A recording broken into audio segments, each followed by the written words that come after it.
योरोमोनान्योकाश्मिका। Hello everyone. दोस्तों, कल का दिन बीटीएस एंड आर्मी के लिए काफी स्पेशल रहा क्योंकि कल पूरा सियोल पर्पल कलर से डेकोरेटेड था, जिसे देखकर ऐसा लग रहा था जैसे पूरी दुनिया ही पर्पल हो गई हो।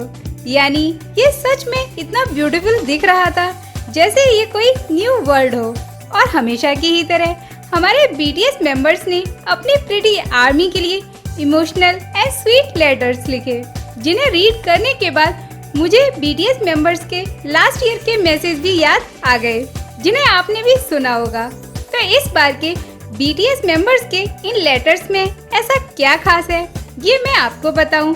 उससे पहले अगर आपने अभी तक हमारे चैनल को सब्सक्राइब नहीं किया तो कर लीजिए, साथ ही नोटिफिकेशन बेल भी ऑन कर लीजिए, जिससे बीटीएस की कोई भी न्यूज आपसे मिस न हो। तो दोस्तों, सबसे पहले हम बात करेंगे हम सबके लीडर और डिम्पल बॉय आरएम के बारे में। तो आरएम ने लेटर लिखा, वो काफी कॉम्प्लिकेटेड था।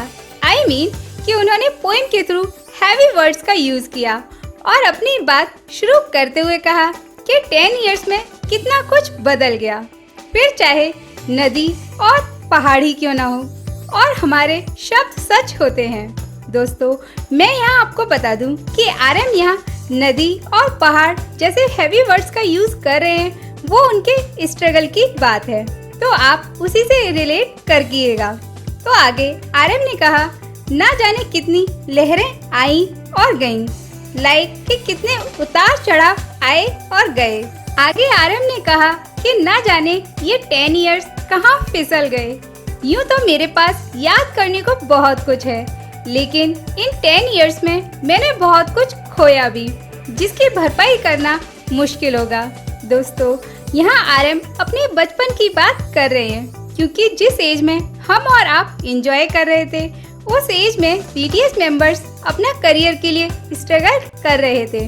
तो आगे आरएम ने कहा कि मुझे अब फिर से वो सब करना है जो मैं नहीं कर पाया, इसलिए शायद आज का 30 इयर्स का आरएम और 20 इयर्स का आरएम काफी अलग अलग हैं। इन 10 इयर्स में आप सबने मुझे इतना प्यार दिया, जिसे एक्सप्लेन करने के लिए मेरे पास शब्द नहीं है, क्योंकि आप इन तूफानों में भी हमारे साथ खड़े रहे, और जब हम अकेले थे और कोई हमारे साथ नहीं था, ये आपके प्यार की ताकत ही थी जिसने 7 ऑर्डिनरी बॉयज को बीटीएस बना दिया।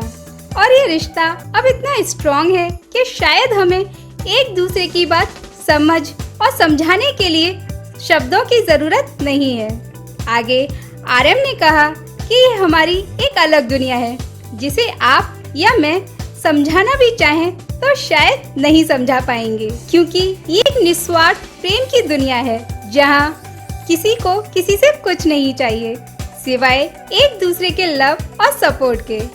आगे आरएम ने कहा कि मैं नहीं जानता कि मैं किस दौर से गुजर रहा हूँ, लेकिन ऐसा लगता है कि जैसे मैंने अपनी यादों का दरवाजा खोल दिया है, इसलिए मैं हर वक्त गुजरे हुए वक्त के बारे में सोचता रहता हूँ। साथ ही मैं आने वाली न्यू लाइफ के बारे में भी सोचता हूँ कि अब तक जैसा था क्या आगे भी वैसा ही होगा। कहीं ये न्यू लाइफ बड़ी लहरें लेकर तो नहीं आएगी। पता नहीं मैं इन दिनों क्यों डरा हुआ महसूस करता हूँ।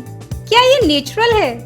आगे आरएम ने कहा, आप सभी जानते हैं कि मैं सभी मेंबर्स में अभी भी सबसे ज्यादा चाइल्डिश हूँ। मैं कुछ चीजों को लेकर काफी अनईजी फील करता हूँ। शायद यही रीजन है कि मैं अपने दिल की बातें इतनी आसानी से आप सबसे नहीं कह पाता, लेकिन आप मेरी हर बिना कही हुई बात को आसानी से समझ जाते हैं। आगे आरएम ने कहा कि इस न्यू चैप्टर में हम सबकी लाइफ बदलेगी। दोस्तों, यहाँ आरएम कह रहे हैं कि आर्मी अब अपनी अपनी लाइफ में आगे बढ़ेगी, यानी कुछ स्टडीज में आगे बढ़ेंगे, कुछ करियर में आगे बढ़ेंगे, तो कुछ मैरिज करके न्यू लाइफ बनाएंगे, लेकिन फिर भी हम एक दूसरे के पास रहेंगे। रास्ते अलग होंगे, लेकिन मंजिल एक ही होगी और हम मिलते रहेंगे। आगे आरएम ने कहा, आर्मी, बीटीएस मेंबर्स, बिगिट स्टाफ सभी ने काफी हार्ड वर्क किया है, और आगे के 10 इयर्स के लिए भी मेरे साथ ऐसे ही हार्ड वर्क करने के लिए तैयार रहो। और हम मिलकर खुशी खुशी एक न्यू चैप्टर की शुरुआत करेंगे और इस न्यू लाइफ में मिलकर साथ रहेंगे। मैं तुमसे प्यार करता हूँ और हमेशा करता रहूँगा। आप सबका नामजून। सच में आर्यन ने कितना कुछ कह दिया इस लेटर में। मैं तो सच में काफ़ी इमोशनल फील कर रही हूँ। तो बाकी मेंबर्स के लेटर्स मैं नेक्स्ट वीडियो में एक्सप्लेन करूँगी। Till then take care and सारंगे हो।